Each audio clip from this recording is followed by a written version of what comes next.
భూపాలపల్లి జిల్లాలో ఎండలు దంచి కొడుతున్నాయి. ఉదయం 10 గంటల నుండి ఎండ తీవ్రత ఎక్కువగా ఉండటంతో బయటకు రావాలంటేనే జనాలు భయపడుతున్నారు.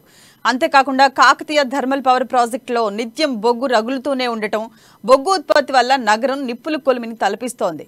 సింగరేణి కార్మికుల పని వేళల్లో కూడా అధికారులు మార్పులు చేశారు.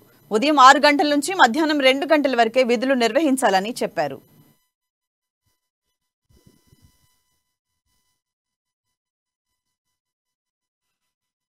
నేను కేటీకే ఫైన్ లైన్లో జనరల్ షిఫ్ట్లో టెండాలుగా చేస్తాను.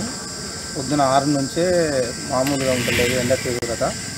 అసలు మరి 2:30-3 గంటల సుమారులో అయితే అసలు బయటికి పోవాలంటే చాలా ఇబ్బందికరంగా ఉంది. దాని మీద అధికారులు కూడా అసలు 2 గంటల వరకు కూడా అవుట్ వేసుకొని పంపేయగలరని అనుకున్నాను. నా పేరు రాకేష్. నేను కేటీకే ఫైన్ లైన్లో బదిలీ వర్కర్గా పనిచేస్తున్నాను.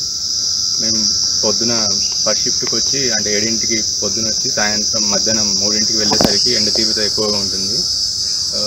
ప్రస్తుతానికైతే ఈ కాలంలో ఎండలు చాలా విపరీతంగా పెరిగిపోతున్నాయి. ఇక్కడ కోల్ మైన్